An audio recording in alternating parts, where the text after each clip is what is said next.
कानूनी शहादत पढ़ेंगे तो आपको आपके चैप्टर में आएगा। अब आ जाते हैं जुडिशियल प्रोसीडिंग के बाद 4N है नॉन कॉग्निजेबल ऑफेंस। अब ये non cognizable offence mean an offence in which police officer may not arrest without warrant. अब मैंने कहा कि जी एक ऑफेंस हो गया, पुलिस वाले को पता है कि जी ये ऑफेंस हो गया है, लेकिन चूंकि वो पकड़ नहीं सकता उसको, नॉन कॉग, वो मजिस्ट्रेट के पास जाएगा कि साहब इसके अंदर ये इंग्रेडिएंट्स हैं, ये मामलात हैं, इसके तहत पेनल कॉन्सिक्वेंसेस में इसका ये जुर्म यहाँ आता है, तो आप मुझे जो है ना परमिशन दें कि मैं इसको पकड़ के लाऊं आपके पास। फिर वो कोर्ट अपना जुडिशियल प्रोसीडिंग शुरू करेगा। तो ये वजह है कि इसको, क्योंकि कहीं पे जहां पे नहीं होगा तो वो फिर कोर्ट इंक्वायरी कर देता है, अपने सरकमस्टेंसेस देखता है, लॉ देखता है, पेनल कॉन्सिक्वेंसेस देखता है, वो ऑर्डर करता है कि जी ठीक है भाई, नॉन कॉग तो जरूर है लेकिन क्रिमिनल पेनल कॉन्सिक्वेंसेस तो हैं, ट्रायबल बाय द मजिस्ट्रेट तो है, ट्रायबल बाय द सेशन जज तो है, ले आओ, फिर इसको आगे अपॉर्चुनिटी देंगे, चले। उसके बाद है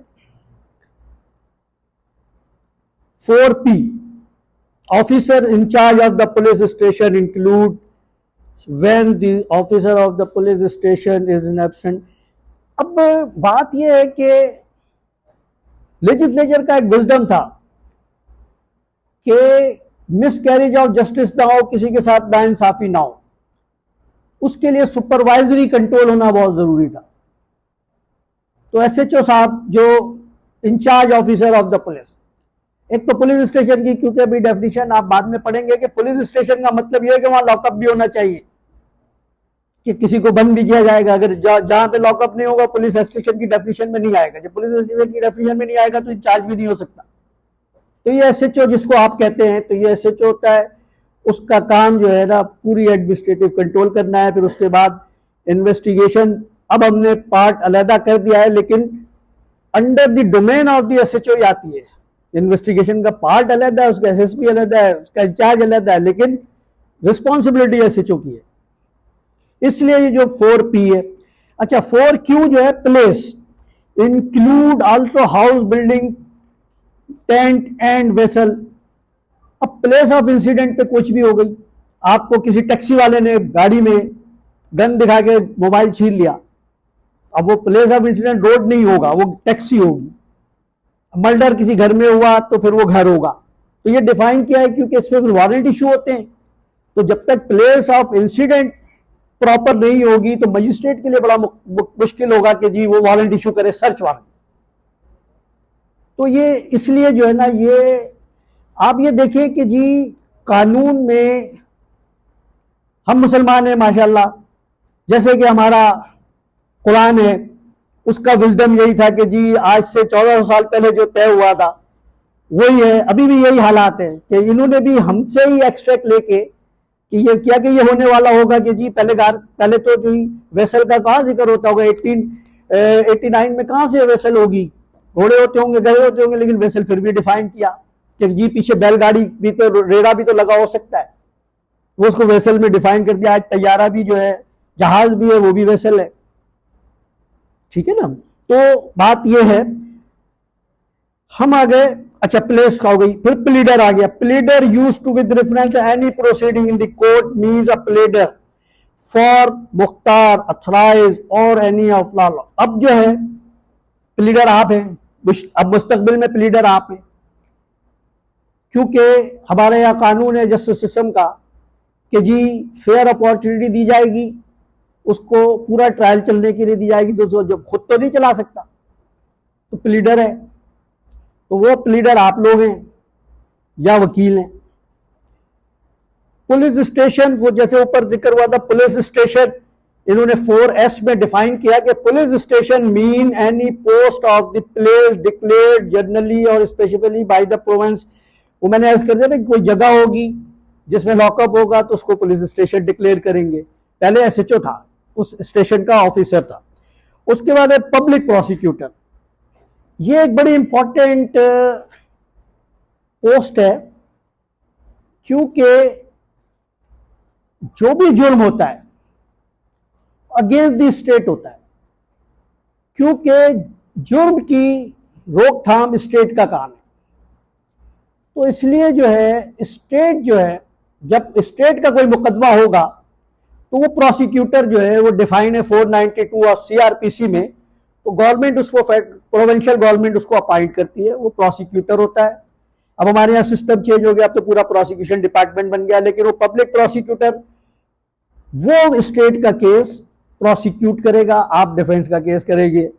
अगर आप प्राइवेट काउंसिल हैं तो वो आप प्राइवेट काउंसिल अगर कोई कंप्लेनेंट करना चाहता है couple with the state council, तो वो स्टेट काउंसिल को साथ रख के तो कर सकता है, लेकिन स्टेट का केस जो है ना बगैर पब्लिक प्रोसिक्यूटर के वो जो है केस नहीं चल सकता। मतलब लीगल रिक्वायरमेंट है उसकी, अगर वो लीगल रिक्वायरमेंट नहीं है तो मैंने कहा ना, तो जब वो हाई कोर्ट जाएगा तो कहेगा जनाब इसमें तो पब्लिक प्रोसिक्यूटर ही नहीं था, इसको कैसे कन्विक्शन दे दिया आपने। Who assist the court and how the court conclude this matter without assistance of the public prosecutor. तो ये इसकी बड़ी इंपॉर्टेंट है। अच्छा, उसके बाद sub division means sub division of the district जज। ये उसके बाद जो है 46 आपके पास जो है अरेस्ट हाउ टू मेक।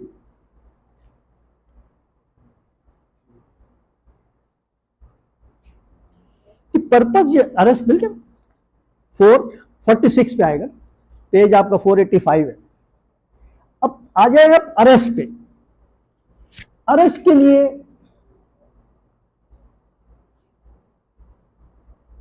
कानून में हर आदमी की लिबर्टी को प्रोटेक्शन दी हुई है अंडर द कॉन्स्टिट्यूशन।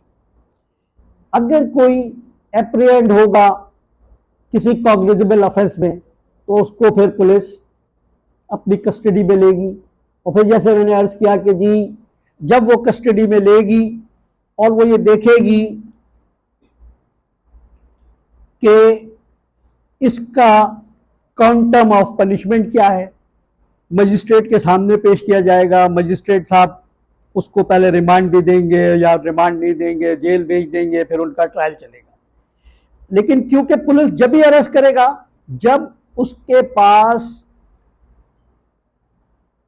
ऐसी एविडेंस होगी जिससे ये प्रूव कर सके इन अ फर्स्ट इंस्टेंट कि जी he is involved in any of the crime, जिस पे इस पे डेफिनेशन है कि जी वो डेथ की पनिशमेंट भी हो सकती है, और उसकी जैसे कहते हैं ना, arrest by the police officer shall not actually touch or confine the body of the person if he submit himself to the custody of the police by word of or action. Arresting officer cannot cause death of the person who is not accused of no offense punishable with the death of the imprisonment for life while arresting.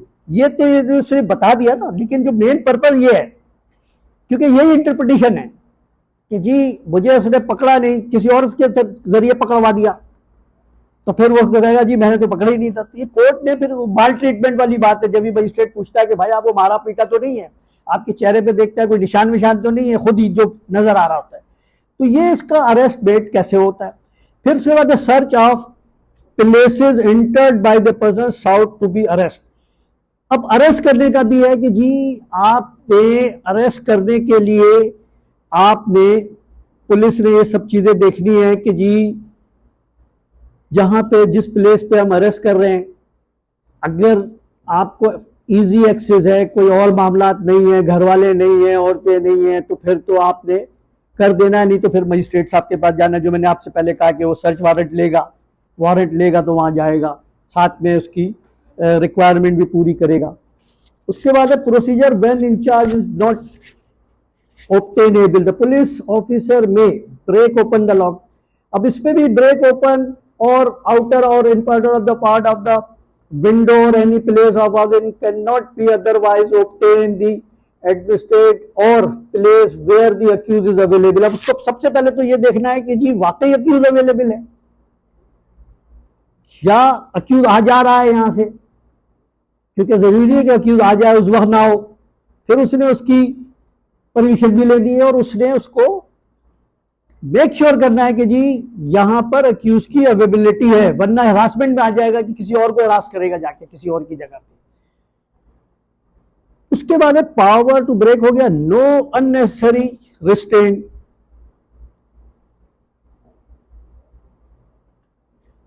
उसमें भी यही है कि जी आप जो है किसी को भी जबरदस्ती नहीं पकड़ सकते, या जब तक आपको एप्रीहेंशन ना हो। आपने जैसे पुलिस वाले होते हैं कि पुलिस वाले जब कोर्ट में लेके जाएंगे तो हैंडकफ में लेके जाएंगे, बाकी आएगा तो वो लॉकअप में होंगे, लॉकअप में उसको बांध के नहीं रख सकते। तो उन्होंने जो है ना ये जो है ना अननेसेसरी रिस्ट्रेंट नहीं करना, जो जितना जितना उसको रिस्ट्रेंट करने के कानून ने पाबंद कर दिया उतना रिस्ट्रेंट कर सकते। अब वो mode of searching a women shall only be search by another women. वो यही है कि जी उस जमाने में लेडीज पुलिस नहीं होती थी, तो फिर वो पुलिस वाला किसी से कहता था बीबी आप, मैं इसको सर्च करना है तो जरा आप मेरे साथ आ जाएं तो मैं सर्च कर लूं। अब तो वुमेन पुलिस है, अब लॉ थोड़ा सा डेवलप हुआ है, वुमेन पुलिस आ गई है, तो किसी भी वुमेन को कोई मेल सर्च नहीं कर सकता। तो पहले क्योंकि पुलिस नहीं थी तो किसी की भी हेल्प लेनी थी, लेकिन अब तो पुलिस हमारे पास है, वो हर थाने में 2-4 लेडी पुलिस होती है, वो लेके जाए इन्वेस्टिगेटिंग ऑफिसर और वो ले जाके उसको सर्च करे। Examination of the person accuse rape etcetera by the medical practitioner. अब जब ये रेप के केसेस होते हैं तो इसमें भी यही मामला है कि आप जब तक उसका मेडिकल एग्जामिन नहीं करें, कोई किसी के ऊपर भी इल्जाम लगा दे रेप का, अब वो रेप का इल्जाम लगा दे, एफआईआर काट दे, उसको बेल भी ना मिले, तो कोर्ट क्या करता है कि इसका एक प्रोसीजर है कि केमिकल एग्जामिनेशन के पास जाके पहले जो है ना फर्स्ट रिस्ट्रेंट में इनिशियल रिपोर्ट आ जाती है कि रेप हुआ है या नहीं हुआ। उसके बाद फिर वो जो है इसकी एक मेडिकल प्रैक्टिशनर एक रिपोर्ट दे देता है, तो जिससे बात कोर्ट को भी आसानी हो जाती है और ये जो अननेसेसरी लोगों को हरास किया जा सकता है। क्योंकि अब किसी के खिलाफ कोई एफआईआर, क्योंकि उल्टा हमारे यहाँ थोड़ा सा ये सीआरपीसी या पीपीसी थोड़ा सा डिफिकल्ट इसलिए है कि जी यहाँ पे इल्जाम लगा वहाँ एफआईआर कट गई, दूसरी जगह पे या फिर अब जो नए स्पेशल इनेक्टमेंट बने हुए हैं उसमें ये है कि जी आपके खिलाफ कंप्लेंट हुई तो फिर अब पहले इंक्वायरी में आपको पूरा देख लिया जाता है, तो उसके बाद लेकिन क्योंकि कॉग्निजेबल बाय द पुलिस है रेप का केस, वो पुलिस पकड़ लेगी, आपको पकड़ लेगी, तो फिर वो जब तक अब जो 2-4 दिन जब तक मेडिकल रिपोर्ट आ जाए तो कोर्ट को एक इख्तियार है कि अगर आपने गलत किया तो 63 में डिस्चार्ज कर सकती है, वो फिर आप पढ़ेंगे आगे। ठीक है ना। When the police may arrest without warrant, अब वही वाली बात है कि अगर कॉग्निजेबल ऑफेंस होगा तो फिर तो वो बगैर वारंट के पकड़ सकता है, क्योंकि उसको 24 घंटे के अंदर मजिस्ट्रेट को पेश करना है, तो वो कॉग्निजेबल बाय द पुलिस है। क्योंकि मेन चीज ये है कि वो बताएगा कोर्ट को कि जी ये 302 का मुल्जिम है, क्योंकि ये 302 का मुल्जिम है, ये कॉग्निजेबल बाय पुलिस है। अगर वो 107 117 का मुल्जिम है तो कॉग्निजेबल बाय पुलिस नहीं है, तो वो जो है ना वो उस पर कंप्लेंट है, मजिस्ट्रेट वारंट देगा कि इसको पकड़ के लाओ। तो इसलिए जो है ना इन्होंने 54 में अगर कॉग्निजेबल बाय पुलिस है तो फिर पुलिस वाला जो है ना इसको पकड़ेगा, फिर मजिस्ट्रेट के पास ले जाएगा। उसके बाद है arrest vagabonds habitual robbers etcetera. Police may arrest the habitual robber, house breaker, live theft person concerning the person, क्योंकि वो उसी कैटेगरी में आता है कि रोबरी, थेफ्ट, ये सारे जो हैं ये कॉग्निजेबल बाय द पुलिस हैं, इसकी पेनल कॉन्सिक्वेंसेज हैं, इसको जो है ये इनको पकड़ सकता है, अरेस्ट करेगा 55 के तहत और अरेस्ट करके मजिस्ट्रेट के पास पेश करेगा और मजिस्ट्रेट साहब उसको रिमांड देंगे या छोड़ देंगे, जो भी है वो आगे प्रोसीजर है। उसके बाद है साहब रिफ्यूजर, अच्छा उसके procedure when police officer depute subordinate to arrest without warrant.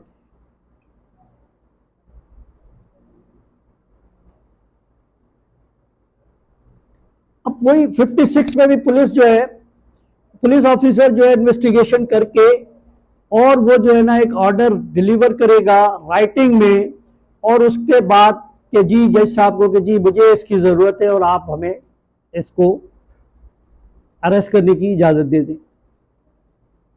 उसके बाद है refusal to give the name and residence. Police may arrest a person in non cognizable offence if he refuse to give his name, और अगर वो असल में इस पे भी यही है कि जी पुलिस की इन्वेस्टिगेशन कोई रोक नहीं सकता, अब इन्वेस्टिगेशन के लिए अगर किसी को अरेस्ट किया जाए, उसको आप रिफ्यूजल कर नहीं सकते, और क्योंकि उसने तो अल्टीमेटली जाके मजिस्ट्रेट से लेनी है आखिर में परमिशन, तो ये भी इसका एक। फिर arrest by the private person and procedure on such arrest, private person में अरेस्ट